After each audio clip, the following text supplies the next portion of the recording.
É isso aí, gente. Estamos de volta, né? Rapidinho, estava aqui dando uma atualizada nas redes sociais. Sempre, o tempo todo, ligadinho com você. Lembrando que na nossa reformulação, vou até abrir aqui o Net Diário para você acompanhar comigo.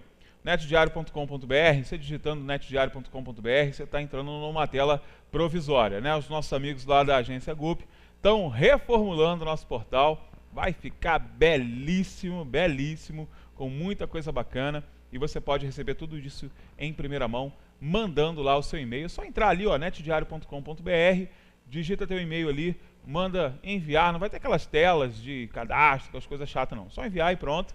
E a gente vai passar para você assim que tiver novidades bacanas. Será o maior portal de notícias da região aí, sem dúvida nenhuma, contando, é claro, com a tua interação todos os dias. E por falar em interação, é uma foto que nós compartilhamos aí no a nossa fanpage, publicada lá pelo Vanderlei, está fazendo o maior sucesso, aí está todo mundo comentando. Primeiro, a beleza do prédio, né? Um prédio bonito, prédio bacana, estado de conservação e também alguns aspectos históricos dessa foto. Mas ela não é a foto do dia não, tá, gente? É só chamando a sua atenção que você pode participar lá com a gente também. O chefe está aqui comigo, mas a foto não é essa não, é outra, né, Vanderlei? Mas essa também chamou muita atenção, né, Vanderlei? Essa imagem é interessante. Bom dia, antes. Bom dia, chefe. Tranquilo. Essa fotografia eu demorei para identificar o ano dela. E quando eu olhei lá no final, a obra, né? E aí você vai identificar os carros, realmente... aí dá essa dimensão legal, né? Essa imagem certamente de 68, né? Porque o prédio da Câmara foi inaugurado em 69, em julho de 69. Mesma data em que foi inaugurado o prédio do tiro de guerra, que depois destruíram e fizeram aquele posto de saúde lá, né? E depois do prédio da Câmara, vai ter ali ao lado um prédio que ficou muito tempo parado, que é o centro administrativo. Depois foi feito o centro administrativo em cima dessa construção antiga. Aí né? o centro administrativo já é na gestão do Celso Tomaso, né? Que foi a inauguração. Mas isso aí, antes da Câmara ter o seu próprio prédio, as reuniões ocorriam no Salão Nobre da Prefeitura. Da Prefeitura, sim. Ela tinha um espaço físico para funcionar como Câmara e as sessões ocorriam no Salão Nobre. Em 69, então, eles mudam para lá e nesse período, um pouquinho mais à frente, alguém começa a construir um prédio lá, ali. Né? Esse prédio ficou abandonado. Em 74, o prefeito Malhardes, ele cria então o Paço Municipal, cria o Centro Administrativo Municipal, que seria aquele onde tem hoje o prédio do Fórum, o prédio da Câmara. Ele já determina que ele desapropria o prédio que estava parado. Olha. Porque esse prédio está parado, foi feito em 86, 87 pelo Celso, mas ele já estava desapropriado pela prefeitura já no período do Malhardes, no governo de 73 e 76. O Malhardes é realmente o top. Tudo que se organizou nessa cidade em termos de administração pública foi ele que fez. Ele que determinou as ruas, os bairros da cidade em 43, hoje são 59 bairros. Ele que determinou o tamanho e identificou as estradas do interior, né? Então ele organiza a cidade e organiza também o interior. Abre algumas estradas novas no interior, atravessa propriedades para ligar alguns lugares a outros, estradas que até hoje ainda funcionam, né? Então ele faz essa arrumação. Então o prédio, esse início de obra da Câmara identifica que esse prédio rosa bonito aí é de 68. E é bonito mesmo, né? Prédio bonito. A simplicidade da imagem é muito interessante. O coretinho ali mostrando que vai ter o evento, né? Vai ter o evento 6 de julho, que era comum. E o 6 de julho em Teresópolis, naqueles anos, era evento, né? Ou seja, as comunidades se preparavam para o 6 de julho. E a prefeitura também. E tudo mais. E a administração pública reservava essa data para inaugurar as obras. Então, no 6 de julho, é comum os convites de festejos, ter inaugurações, né? 20, 30 calçamentos de rua, prédios, pós-saúde, 4, 5 escolas por 6 de julho. 6 de julho. Ou seja... Não é nada por isso que a prefeitura não usa máquina, não está fazendo mais nada, né? Ser prefeito, gente, não é isso que está aí, não. Não é isso com que a gente acabou se acostumando nos últimos anos, não é Até os anos 80, realmente, os prefeitos de Teresópolis eram homens de grande públicos, nível, né? E a gente olha aí, você vai ver, o Celso foi prefeito de 83 a 88. Né? De 77 a 82 foi Pedro. 73 a 76, o Malhardes. E de 71 a 72, um mandato curto do Flávio, e de 67 a 70 foi o prefeito Valdir. Doutor Valdir foi secretário de Estado, deputado estadual, e prefeito de Teresópolis. Uma pessoa muito simples, e se você olhar o cronograma, as obras do Valdir nesses 4 anos, certamente o que ele fez em um ano apenas desses 4, ele já fez mais que os outros. Porque 50, 60 escolas, 100 ruas calçadas, e não era asfalto, não, era calçamento. Você prepara a rua, faz a galeria, prepara para jogar o paralelo e acerta o paralelo com o meio-fio. O pessoal hoje joga piche em cima e fala diz que está saneado, que está asfaltado. Não é isso, não. O calçamento de uma rua, até os anos 80, era uma obra estruturante, né? Era uma coisa que você vai ter para sempre. Verdade. Vai ter algumas incorreções para se corrigir ao longo do tempo, mas coisa era uma de obra. uso, né? Não é essa coisa de jogar um asfalto de manhã até de tarde, está pronto. Irresponsável. E o carro sai espalhando o asfalto e acertando. Jogando no bueiro, né? Vamos para a foto do dia, Rica. Bota aí pra gente, por favor, a foto do dia separado do Vanderlei. Eu chamei a atenção para um detalhe ali, né, na hora que eu vi essa foto, que eu não sei de onde é, mas o Vanderlei vai explicar, da garrafa ali, que eu falei que era garrafa de cerveja, né? Não, né? É Guaraná, né, Vanderlei? É Guaraná.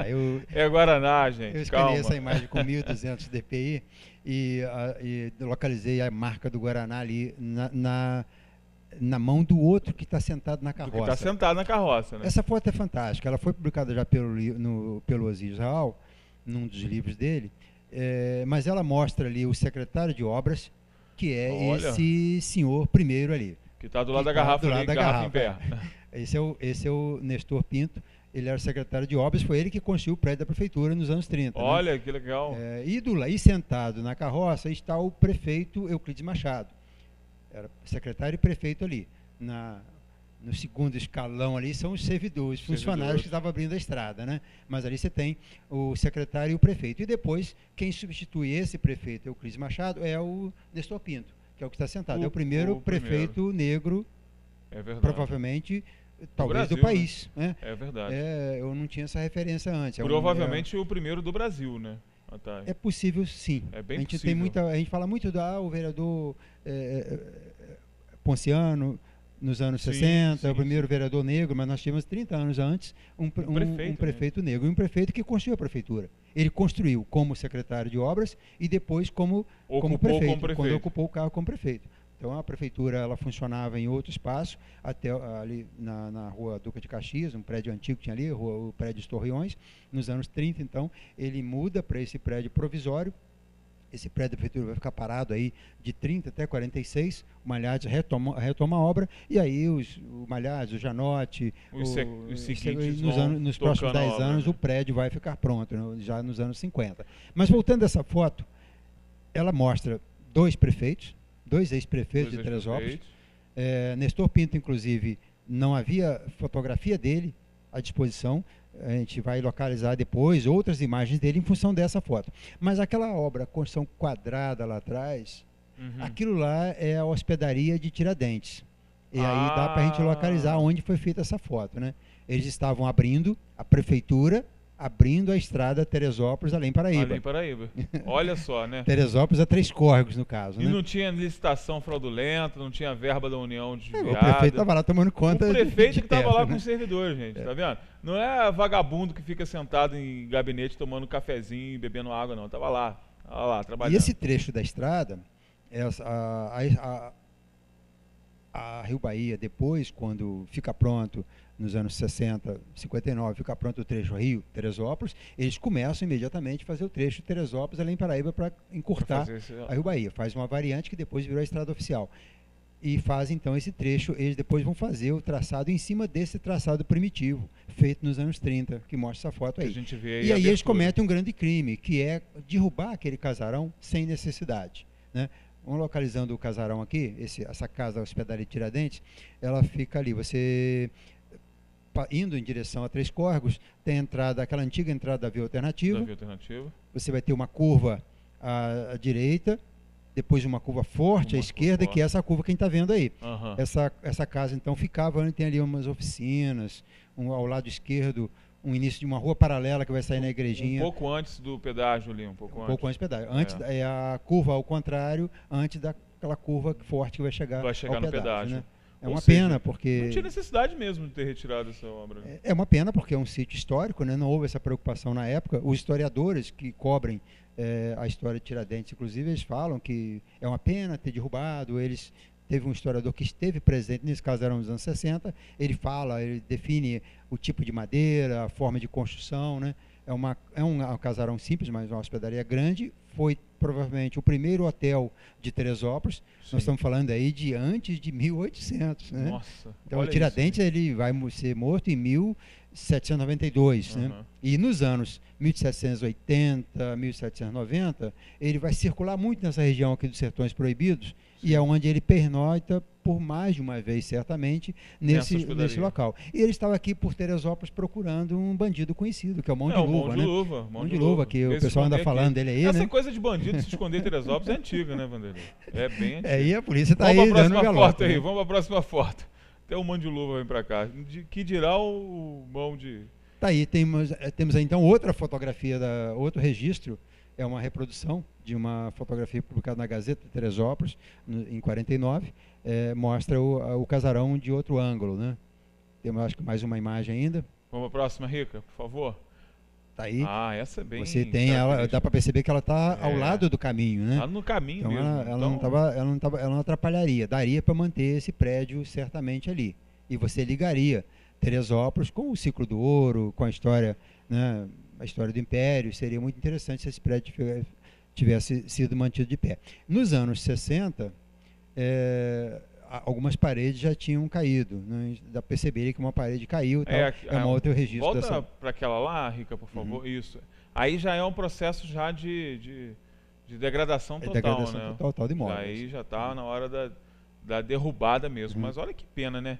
Imagina, como eu falei aqui com a Casa de Pedra, né? Você imagina aqui, se a gente tem ali um centro cultural Tiradentes. É interessante porque você tem ali 1780, 1790, que é o período do Tiradentes, que passou por esse local aí. Por que uma hospedaria lá em Três Córregos e não aqui na Várzea, no Alto, né? Já que a cidade surgiu por aqui? É que até 1800, o caminho de penetração para Teresópolis era o inverso. As pessoas subiam pelo Piabanha, pelo Preto, para chegar na região do segundo distrito e atravessar em direção a Canoas para chegar à Baía da Guanabara, né? Então o caminho era o contrário.